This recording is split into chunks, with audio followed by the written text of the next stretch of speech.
바울은 골로새 교회를 세우고 돌보고 있던 일꾼 에바브라로부터 자신이 한 번도 방문한 적이 없는 교회 소식을 듣고 그 교회를 격려하며 그들이 처한 문제를 바로잡기 위해서 이 편지를 로마 감옥에서 썼습니다. 골로새의 첫째 구성을 살펴보며 다른 신약 서신서와 마찬가지로 1장 1절에서 12절은 도입부로, 1장 13절에서 4장 6절은 본론부, 4장 7절에서 18절은 종결로 나누어집니다. 본론부 중에서도 오늘 우리가 읽은 1장 24절에서 29절을 보면 바울은 자신을 그리스도의 우월성을 전하는 복음의 일꾼으로 여기며 그리스도를 이방에 전파하는 데 전력을 다하고 있음을 밝혀주고 있습니다. 그러면서 복음의 일꾼이 된 자신의 사역을 구체적으로 언급하고 있습니다. 이런 자각과 실천이 있었기에 바울은 구원의 복음이 전 세계에 전파되는 구속사의 확장에 있어서 주춧돌이 될 수가 있었습니다. 이처럼 그리스도를 통한 구속의 그 비밀을 아는 사람들은 이런 비밀들을 많은 사람들에게 알려서 그 사람들 역시 구원으로 초대하는 일을 게을리해서는 안 된다는 것입니다. 그런데 요즘 물질 만능주의에 따른 부의 축적으로 윤택한 생활을 누리다 보니 자연적으로 여가를 즐기려는 풍조가 증가하고 있는 추세인 반면에 복음의 나팔 소리는 점점 둔화되어 가는 경향이 오늘날의 현실입니다. 이 둔화되어 가는 복음의 나팔 소리를 누가 다시금 우렁차게 울리게 할 수가 있을까요? 그것은 모든 성도들, 특히 교회의 일꾼들입니다. 로마의 감옥에 갇혀서도 조금 더 굴하지 않고 끝까지 복음 전파에 전력을 다했던 사도 바울, 자신을 가르쳐 복음의 일꾼 또는 교회의 일꾼이라고 말하고 있습니다. 그런 교회의 일꾼으로서 받는 괴로움을 기뻐하고 그리스도의 남은 고난을 그의 몸된 교회를 위해서 자기 인체에 채운다고 오늘 본문에 말씀하셨습니다. 그리고 하나님이 주시는 능력을 따라 힘을 다해 복음을 전파한 사도 바울입니다. 이처럼 사도 바울은 교회의 일꾼으로서의 참모습을 여실히 보여주고 있거니와 본문에 나타난 바울의 고백을 통해서 참된 교회의 일꾼에 대해서 함께 살펴보기를 원합니다. 첫 번째로 교회를 위해 핍박을 받아야 합니다. 사람은 누구나 고난받기를 싫어합니다. 그러나 성도가 받는 고난은 후일의 영광을 위한 것이므로 기꺼이 감사함으로 받아야 한다는 것입니다. 본문에서 사도 바울은 골로새 교회의 성도를 위해 받는 고난을 오히려 기뻐하고 그리스도의 몸된 교회를 위해서 그리고 앞으로도 기꺼이 고난을 감당할 것이라고 고백하고 있는 것입니다. 본문 24절을 다 같이 읽겠습니다. 24절입니다. 시작. 나는 이제 너희를 위하여 받는 괴로움을 기뻐하고 그리스도의 남은 고난을 그의 몸된 교회를 위하여 내 육체에 채우노라. 아멘. 사역이 힘들고 감당할 수 없는 부담이 아니라 기쁨이라는 사역에 대한 그 분명한 자세를 저와 여러분에게 보여주고 있습니다. 이것은 사역에 부름받은 그리스도만이 체험하고 누릴 수 있는 기쁨이요 행복인 것을 밝혀주고 있는데 이것이야말로 모든 그리스도인들이 사역의 정신이 되어야 한다고 말하고 있는 것입니다. 바울의 고난은 골로새 교회의 성도들뿐만 아니라 모든 이방인들에게 복음을 전하기 위해서 받는 것이 고난인데 이루 형언할 수 없이 크고 고통스러운 것이었습니다. 그럼에도 불구하고 그가 그 고난을 기뻐할 수 있었던 까닭은 내세의 영광을 바라볼 수 있기 때문이었습니다. 그래서 그는 그 고난을 통해서 더욱더 복음을 증거하게 되었던 것입니다. 바울은 지금 그리스도의 복음을 위해 당하는 그 고통이 우리 믿는 자들의 특권인 그 고난을 그리스도의 남은 고난에 말하면서 이 고난은 사도 바울이 복음 전파와 교회의 성장 때문에 당하는 육체적인 고통을 의미합니다. 그래서 이 고통은 교회에 도움을 주고 교회를 세워나가는데 사도 바울이 하고 있는 그러한 사역들을 우리에게 보여주고 있습니다.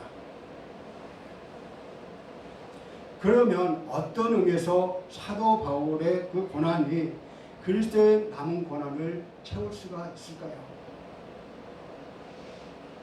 사도 바울은 그리스도 때문에 받게 되는 그 고난을 지칭하고 있습니다. 왜냐하면 그리스도는 이미 승천하셨기 때문에 복음의 대적자들은 복음을 전하는 자들을 계속해서 괴롭히고 그들에게 해를 끼치고 있다는 것입니다. 이런 의미에서 사도 바울은 그리스도의 남은 고난을 자신의 육체에 채운다는 그렇게 고백하고 있습니다. 그리스도가 받은 고난이 어떤 부족함에 있다는 뜻은 아닙니다. 십자가에서 주님이 치신 고난에 무언가 더 추가해야 할 것도 없습니다. 그렇지만 그리스도의 그 고난은 몸된 교회를 통해서 연장되어야 합니다. 교회는 바로 잃어버린 영혼권의 사명을 다하기 위해 고난을 받고 있는 한 그리스도의 고난은 교회의 몸된 교회를 통한 그런 고난이 된다는 것입니다. 왜냐하면 주님이 다시 오실 때까지 그리스도의 복음은 세상 가운데 전파되어야 하기 때문이죠. 마태복음 24장 14절에 보면 이 천국 복음이 모든 민족에게 증언되기 위하여 온 세상에 전파되리니 그제야 끝이 오리라 라고 예수님께서 말씀하셨듯이 이 일에는 고난이 수반됩니다. 왜냐하면 세상이 그리스도를 미워하기 때문입니다. 하지만 이 땅에 남겨진 그리스도의 몸된 교회는 충만한 그리스도의 복음을 전파하면서 그리스도가 받으신 그 고난과 똑같은 그 고난을 받고 있습니다. 또한 그리스도와 교회와의 관계가 머리와 몸의 관계임을 우리가 감안할 때 교회의 고난이 곧 그리스도의 고난이라는 것입니다.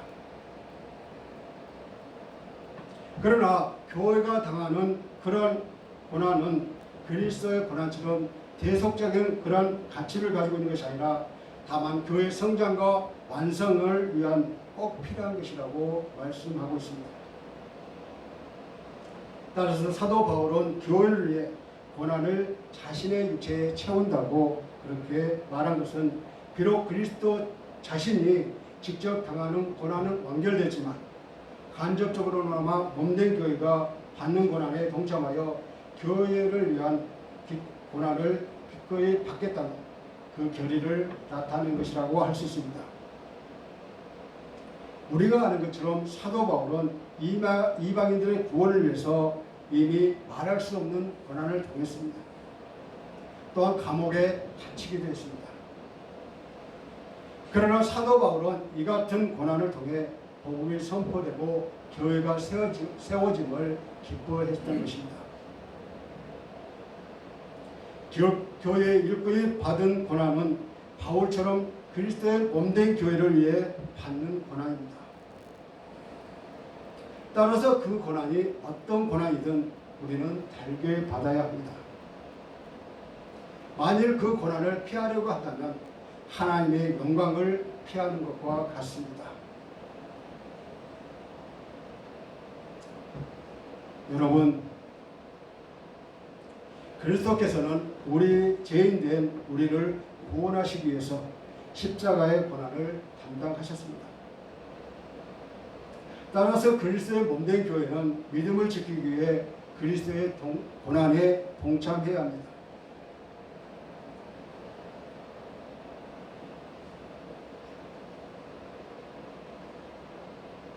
사도행전 9장 4절에 보면 주님은 다메섹 도상에서 사울에게 사울아 사울아 내가 어찌하여 나를 핍박하느냐라고 말씀하시지 않았습니까?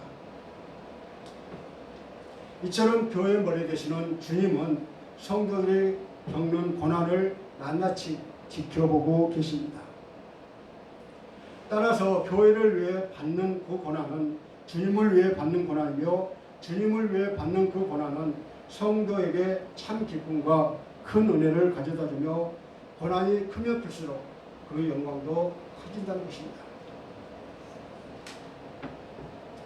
두 번째로 복음을 전해야 합니다. 교회 일꾼의 제1사명은 복음 전파하는 것이며 이는 또한 주님의 지상명령이기도 합니다. 구약시대 교회의 일꾼이라고 할 수 있는 모세를 비롯하여 선지자들도 하나님의 말씀을 전파했습니다. 신약시대에 와서도 주님의 사도들 그리고 여러 성도들이 예수 그리스도의 말씀 즉 복음을 전파했습니다.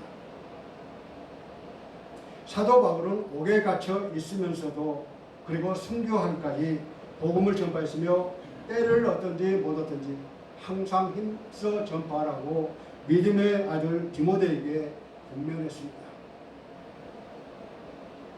예수 그리스도는 우리를 구원하신 구세주이기 때문에 그분의 말씀은 바로 구원의 말씀이 됩니다. 교회 일꾼들은 이 구원의 말씀을 전할 책임이 있습니다. 그런데 복음을 전파하려면 확신이 있어야 합니다. 사도 베드로는 이 확신 때문에 내가 보고 들은 것을 말하지 않을 수 없다라고 했습니다. 그리스도께서 우리의 구주라는 확실한 믿음이 있을 때 우리는 담대하게 복음을 전할 수 있습니다. 또 복음을 전함에 있어서 성령 충만함이 있어야 합니다. 우리가 온전히 주님께 우리의 생활 전체를 맡기고 성령의 음성과 인도하심을 받을 때 복음 전파에 능력이 생기기 때문입니다. 본문에서도 사도 바울은 예수 그리스도를 가르쳐 비밀이라고 했으며 2장 2절에서는 하나님의 비밀이라고 했습니다. 본문 26절과 27절을 다 같이 읽겠습니다. 시작. 이 비밀은 만세와 만대로부터 감춰졌던 것인데 이제는 그의 성도들에게 나타났고 하나님이 그들로 하여금 이 비밀의 문이 이방인 가운데 얼마나 풍성한 줄 알게 하였습니다. 이 비밀은 내 안에 계신 그리스도시니 곧 영광의 소망이라. 아멘. 비밀이라는 것이 무엇입니까? 이방에 관한 말씀을 비밀이라고 묘사했는데 그것은 과거에 감추었던 것인데 성령으로 말미암아 나중에는 드러난 것이라는 것을 우리가 알 수가 있습니다. 그 내용이 무엇이냐 하면 유대인들만이 구원받는 것이 아니라 예수 그리스도의 십자가의 능력으로 말미암아 구원의 영역이 이방인에까지 임하게 되었다는 것입니다. 그리고 헬라인이 되었든 유대인이 되었든 예수 그리스도를 믿는 모든 백성들에게는 다 구원이 임하게 되었던 것입니다. 지금은 이것이 모든 사람에게 알려졌으니까 상식이 되었지만 예수님 당시에 증거되는 그 말씀 그 당시에는 이것이 비밀이었다는 것입니다. 예수님의 십자가의 비밀이라는 것입니다. 바울은 복음의 일꾼이 된 것은 그리스도를 통한 하나님의 구원 계획을 이방인에게 나타내시려는 하나님의 계획에 의한 것이었습니다. 그런데 하나님의 구원 계획은 그리스도가 오시기 전까지는 비밀에 속한 것이었습니다. 즉 하나님의 말씀은 사람들이 이해될 수가 없는 것으로 하나님이 친히 계시하지 않고는 깨달을 수 없는 것입니다.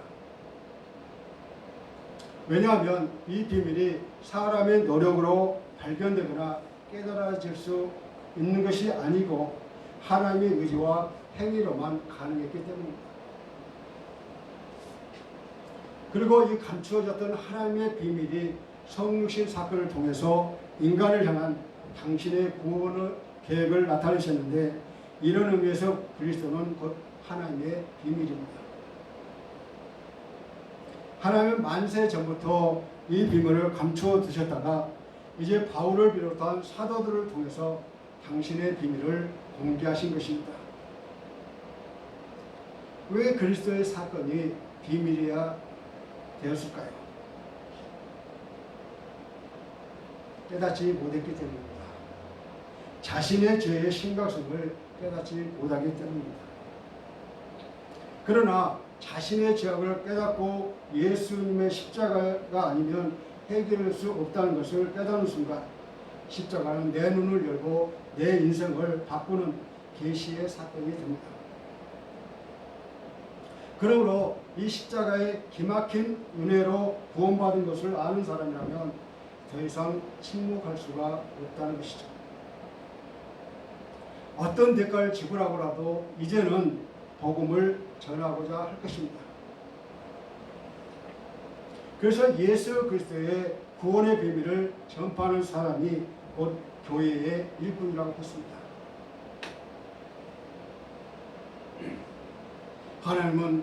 바울은 하나님의 말씀에 따라 교회의 일꾼이 되어 예수 그리스도를 전파함으로 받는 고난을 기쁨으로 자기 삶에 채웠다고 고백하고 있습니다.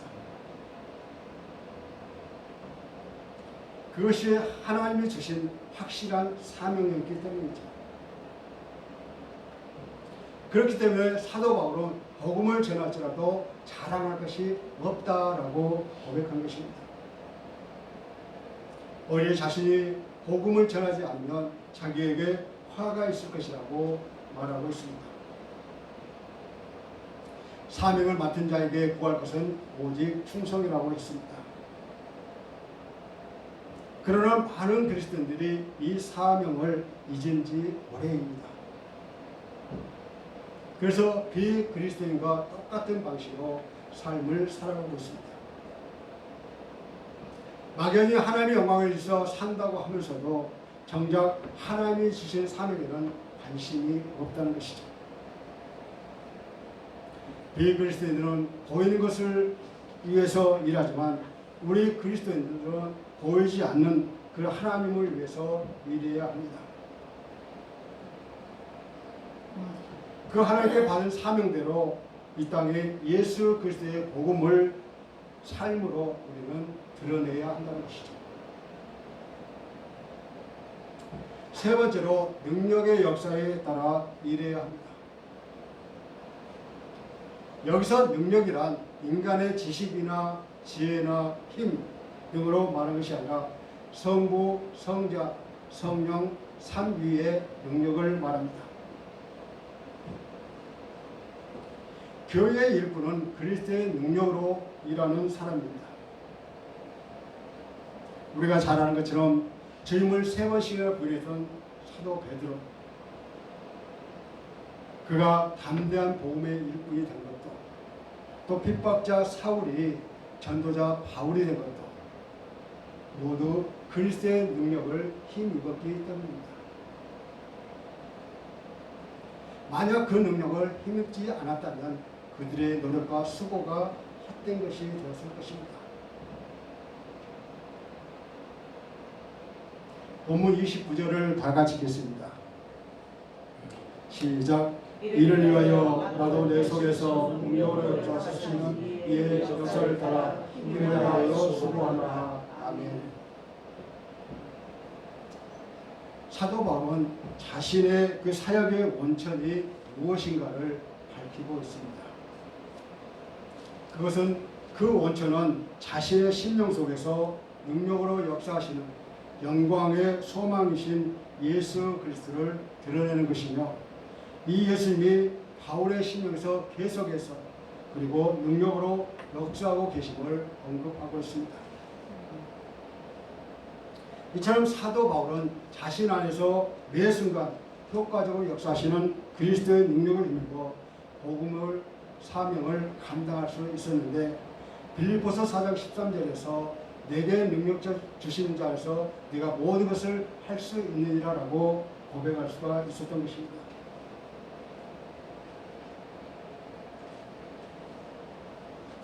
따라서 29절에서의 사도 바울의 고백은 글쎄 능력을 힘입어 열심히 일하지 않고는 온전히 그리스도를 섬길 수 없으며 게으른 성도는 주님의 부르심을 받고 맡겨주신 그 사명을 결코 성취할 수 없다는 그 사실을 우리에게 깨닫게 해주고 있습니다.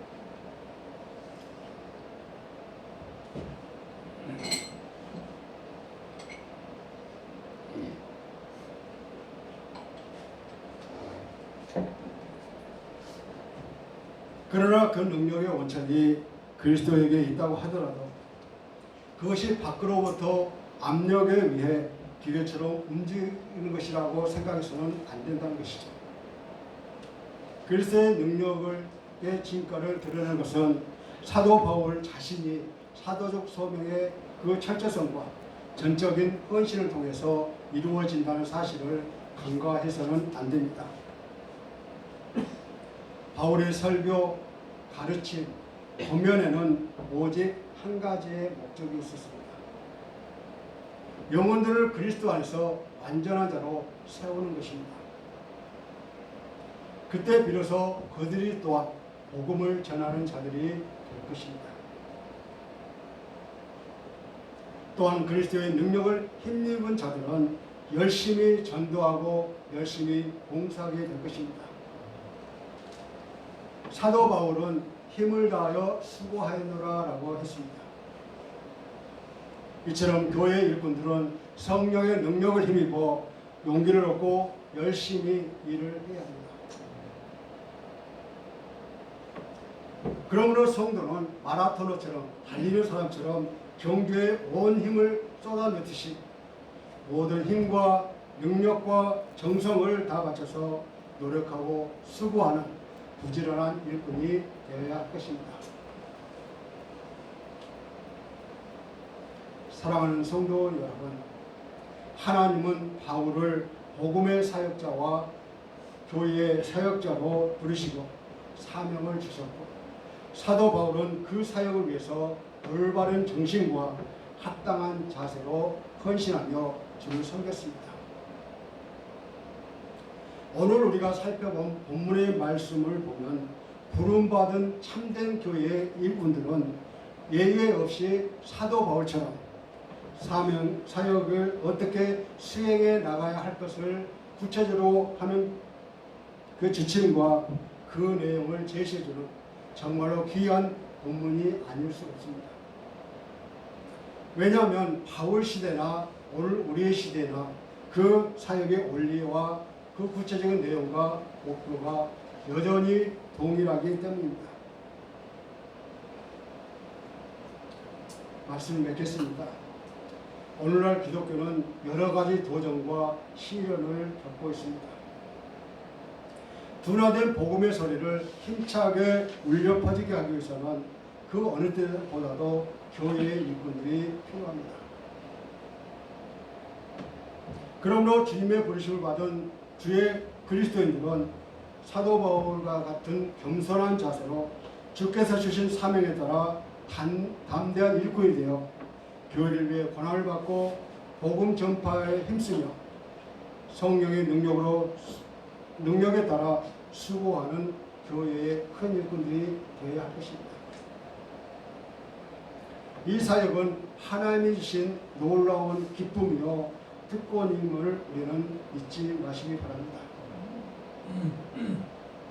교회의 참된 일꾼으로 부르신 그 주님의 부르심에 고난까지도 기뻐하면서 주님의 상주심을 우리가 바라보며 소망 가운데 달려갈 길을 완주할 수 있는 저와 여러분이 되시기를 주님의 이름으로 간절히 축원합니다. 이 시간 나는 참된 교회 일꾼으로서 사명을 감당하고 있는지 잠시 묵상하시겠습니다.